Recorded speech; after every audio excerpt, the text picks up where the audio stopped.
영화 아이로봇을 많이 보셨을 것 같아요. 2004년에 나온 영화인데 이 영화의 이제 미래의 도시를 그리고 있잖아요. 도시가 몇 년일 것 같습니까? 대충 한번 짐작해 보시면 지금으로부터 멀지 않습니다. 2035년에 시카고를 배경으로 하고 있습니다. 이런 이제 위협을 가할 수도 있고 하는 상황인데 왜 로봇이 필요한가? 고령화 속도를 한번 보십시오. 앞으로 26년 정도가 지나면 초고령화 사회에 진입할 거다. 2026년에. 우리 인간에 있어서 이 로봇의 사용은 거의 필연적이다라고 우리가 짐작을 할 수가 있습니다. 로봇이라는 것은 기계하고 구별되는 가장 중요한 팩터가 AI거든요. 그래서 이제 AI에 대한 논란이 사실은 굉장히 많이 되고 있어요, 현재. 사람에게 유용한 AI가 되면 좋겠지만 그렇지 않은 AI들도 많이 있거든요. 이동지능 기술에 대해서 좀 더 말씀을 드리겠는데요. 현대적인 모바일 로봇의 최초 효시는 바로 1967년 스탠포드에서 만든 쉐이키라는 로봇입니다. 여기 보시면 이제 쉐이키라는 로봇이 당시에 어떤 일을 했는가라는 게 좀 나옵니다. 근데 보시면은 뭐 카메라도 달려 있고 라이다도 달려 있고 뭐 그렇습니다. 그래프 구조로 만들어서 이 문제를 푸는 방식을 최초로 도입을 했고요. 주변 환경을 어떤 그래프라는 구조로 만들고 있습니다. 자율주행 기술에서도 마찬가지의 기술을 쓰고 있습니다. 이쪽에 보시면 센서들이 많이 있긴 한데 그랜드 챌린지에 있던 센서하고 약간 다릅니다. 가장 중요한 차이점은 맨 위에 있는 센서가 되겠는데 맨 위에 3D 라이다가 붙어 있습니다. 그러니까 그 전까지는 2D 라이다를 여러 개를 붙여서 환경을 인식하고 자율주행을 하는 거였다면 2007년의 어반 챌린지는 3D 라이다라는 것을 가지고 이런 환경 인식이라든지 자율주행을 하게 됩니다. 그래서 자율주행차 레벨은 뭐 0단계에서부터 5단계까지 있다라고 아마 대부분 분들이 아실 것 같습니다. 그래서 테슬라는 레벨 2 플러스 정도였는데 최근에 이제 레벨 3까지 진입을 했고요. 웨이모는 원래 레벨 3를 타깃으로 했었죠. 이제 레벨 4, 5가 사실은 완전 자율주행인데요. 레벨 4는 완전 자율주행을 하면서 그래도 사람이 있어야 된다는 거고 레벨 5는 사람이 없어도 된다라는 로봇 택시 개념입니다. 우리나라도 이제 레벨 4 플러스를 하겠다라고 해서 최근에 많이 진행이 되고 있죠.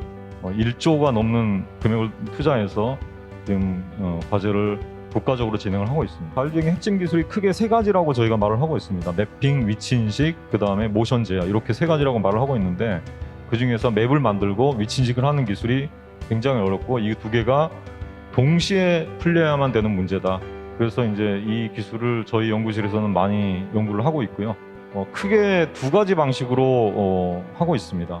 이제 베이지안 기반의 필터링 방식이 하나 있고요. 그 다음엔 최적화 기반.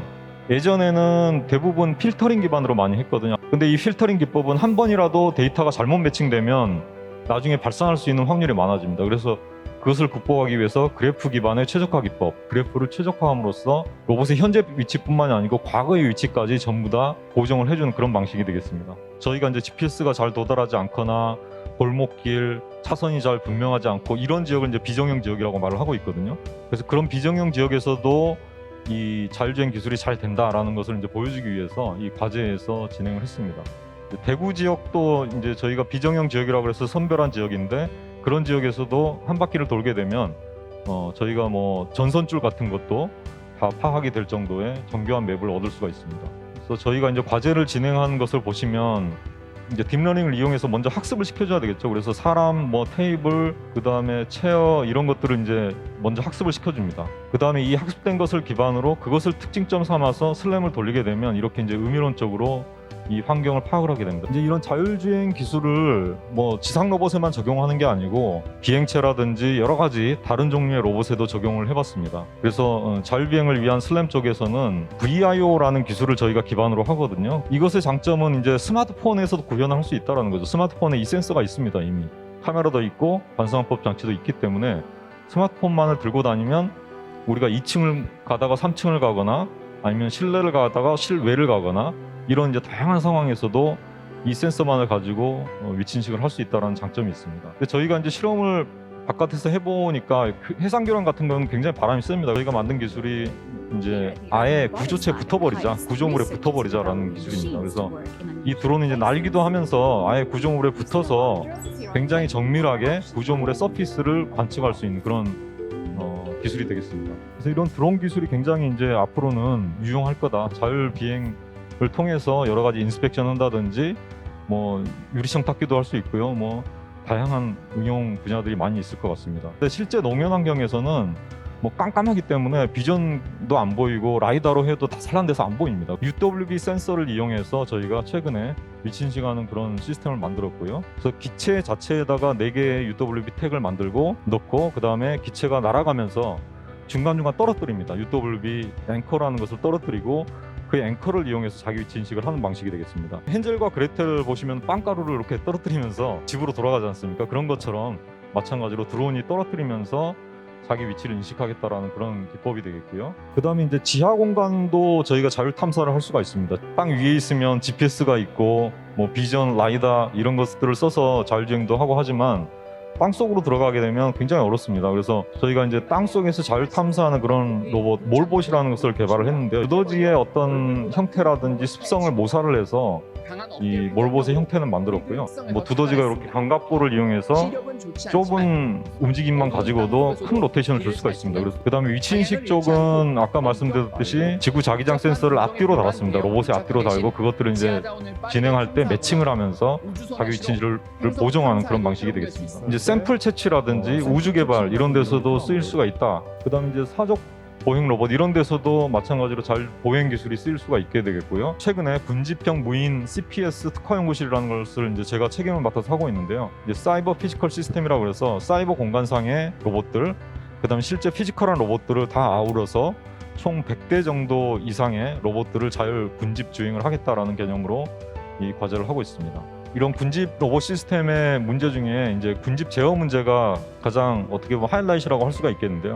군집을 형성하고 유지하면서 또 스위칭이 되는 그런 이제 기술이 돼야 되고요. 그래서 저희가 이제 해파리 퇴치 로봇을 꽤 오래전에 만들었습니다. 이건 이제 우리나라에 연간 3천억 원 정도의 해파리로 인한 유독성 해파리로 인한 피해가 있습니다. 뭐 인명 피해도 있고요. 어업의 피해, 그다음에 발전소가 멈춘다든지 이런 여러 가지 피해가 있기 때문에 이 피해를 이제 예방하기 위해서 저희가 해파리 퇴치 로봇이라는 것을 만들었었고요. 이제 마지막으로 이동지능 기술의 미래에 대해서 말씀드리고 결론을 맺고자 합니다. 이제 자율주행차 통계를 보시면 아까도 통계 그래프를 좀 보여드렸는데 이제 사람이 안전하게 느끼는 자율주행은 어느 정도를 달려야 되냐? 275 밀리언 마일이라고 합니다. 근데 구글이 지금 달성한 게 2 밀리언 마일 정도를 했습니다. 그러니까 아직도 갈 길이 멀다. 100배 정도는 더 해야 된다라는 것이고요.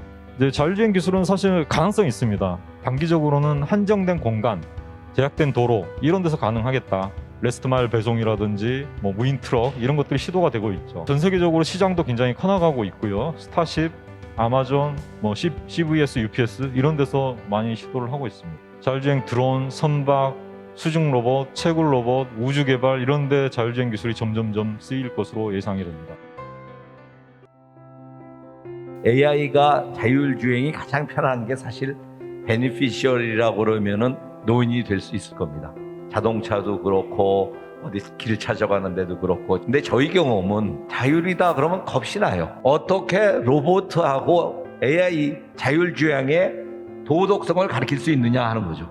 로봇을 만드는 사람들이 그런 윤리식이 있어야 되고 그것이 어떤 해악을 끼칠 수 있는지를 미리 예측을 하고 그것들을 피할 수 있는 기술들을 개발해야 되지 않나 그런 생각이 듭니다. 교통사고가 났을 경우에 그게 자율주행한 자동차의 잘못이냐 아니면 제작사가 잘못한 거니 아니면 거기 타고 있는 사람이 잘못한 거지에 대한 법제를 지금 만들려고 지금 전 세계로 노력하고 있는 걸 들었고요. AI 같은 경우에는 AI에게 도덕성을 가르치는 것 자체가 사실 어떤 과학계의 큰 난제지 않을까 생각을 하고 있습니다. 기본적으로 AI 기술은 참값에 대해서 학습을 하고 우리가 올바른 판단을 수 있게 도와주는 그런 참값에 대한 정의를 잘 내려야 되는데 아마 지금 과학계에서도 AI에 대한 어떤 기본법, 도덕법들에 대해서는 이제 법제 발의가 좀 진행이 되는 걸로 알고 있고요. 재난에 많이 사용한다고 하는데 과연 실질적으로 재난에 사용한 케이스가 있느냐? 후쿠시마 원전 말씀하셨는데요. 그 원전 지역까지 가서 거기서 사실 미션을 수행하는 게 어떤 재난 로봇의 기본적인 큰 목적이라고 보는 두 가지 목적이죠. 이동, 그다음에 목적 수행. 근데 자율주행처럼 대부분의 많은 그 로봇 기술들이 실질적인 파이널의 어떤 목적을 수행하는 거 이전에 잘 가야 되기 때문에 어떤 경계물도 지나가고 요철이 피해가지고 목적지까지 잘 가는데 조금 연구개발이 많이 수행되지 않나 생각을 하고 있습니다. 일본 후쿠시마 원전 사고 2011년에 있었는데 그때 사실은 투입됐던 로봇들이 다 실패했습니다.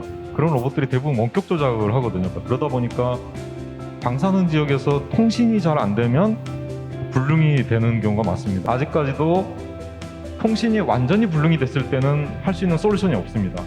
그래서 원전 지역 같은 재난 환경에서도 완전 자율주행 모드가 있지 않는 한은 굉장히 어려운 솔루션이 아니냐 그런 이제 생각을 하고 있고요. 특히 AI에서 제가 볼 때는 돌연변이의 가능성이 있는지, 그럼 그거를 제어를 할 수 있는 건지, 거기에 대한 하나의 또 질문을 드리고요. 근데 그런 것에 의해서 어떤 현상이 일어날까 굉장히 예측하기 어렵습니다. 사실은 이런 슈퍼 인텔리전스가 나타났을 때 어떤 사회가 될 거냐, 크게 세 가지다. 뭐 사람의 친구가 될 거다, 두 번째는 사람이 아예 이제 사이보그가 될 거다, 세 번째는 사람이 동물원에 있듯이 로봇이 세계를 지배하고 우리 사람은 그냥 갇혀 있을 거다. 이런 관점, 세 가지 관점이 있거든요. 그래서 어떤 사회가 될지 그거는 사실 굉장히 어려운데 우리 인간이 어떻게 하느냐에 따라서 또 달려 있다고 생각을 합니다. 기술이 사람을 좀 도와줘야 된다는 부분들에 대해서 그 따뜻한 기술이 사실 필요하다고 보고 있습니다. 곳곳에 퍼져 있는 따뜻한 기술들 찾아서 세상을 만드는 데 좀 기여하는 것들이 필요하고요. 로봇이 지적 능력들에 대한 도움을 줄 수 있긴 하겠지만 인성적으로 감성적으로 키워주는 부분들은 좀 아주 오랜 시간이 걸려야 조금 할 수 있지 않을까 그렇게 생각을 하고 있습니다. 원래 이제 그 인공지능에서 말할 때 우리가 우리 발제자님께서 말씀하셨듯이 우리 싱귤레러티 특이점이 온다 하는 부분들 2045년에는 인간의 지능을 능가하는 어떤 로봇이라든지 인공지능이 나온다는 거거든요. 그럼 그때는 우리가 어떻게 할 것인가, 그 부분들 어떻게 통제할 것인가, 우리가 법적인 부분들 또 기술적인 부분들 많이 또 노력해야 하는 부분이 이 분야가 아닐까 이렇게 생각합니다. 우리 수준이 지금 어디까지 와 있으며 그 부분에 국가적으로도 좀 매진해서 이 부분들을 학교면 학교, 산업계면 산업계로 지원을 아끼지 않아야 되는데 그 부분에 대해서 우리 명 교수님은 어떻게 생각하시는지 한번 부탁드리겠습니다. 지금 이제 AI 쪽은 산업체가 더 앞서가고 있거든요, 사실은. 그 이유는 이제 데이터가 많기 때문입니다, 산업체가. 데이터 드리븐 시대가 됐기 때문에 기업체가 앞서 갈 수밖에 없고, 학교는 이제 그런 기업체가 못하는 부분들을 좀 메꿔줘야 될 것 같아요. 아까 말씀드렸듯이 상상력이 부족한 부분, 그리고 어떤 이제 윤리적인 거라든지 그런 것들, 기업체는 이윤을 추구하기 때문에 그 방향으로 나갈 수밖에 없는데 그 부분을 메워줄 수 있는 게 이제 학계에서 해줄 수 있지 않나라는 생각이 들고요. 자율주행차도 결국은 우리 현재 우리가 운전하는 시스템의 문제를 보완하기 위해서는 그런 거에 관련된 걸 많이 소개해 주셨는데, 그거에는 여러 지금 이제 문제점들이 존재하는 거죠. 사회적인 또 법적인 문제 등등이 있는데, 아예 새로운 분야를 개척하는 쪽에서 더 빨리 자율주행이나 AI 관련된 것들이 좀 비즈니스 모델이 나오지 않을까, 그거에 대해서 어떻게 생각하시는지 좀 질문을 드립니다.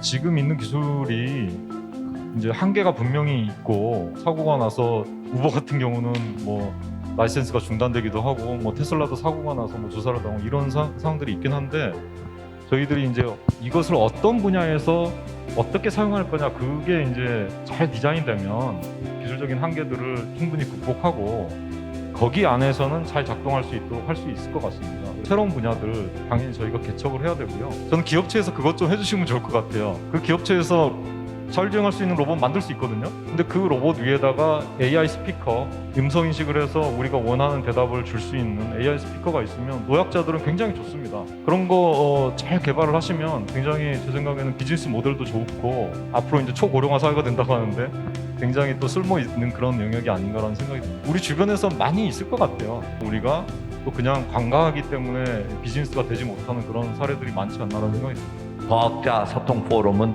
제가 보는 사회는 이것으로 마칠까 합니다. 모두들 참석해 주셔서 감사드립니다.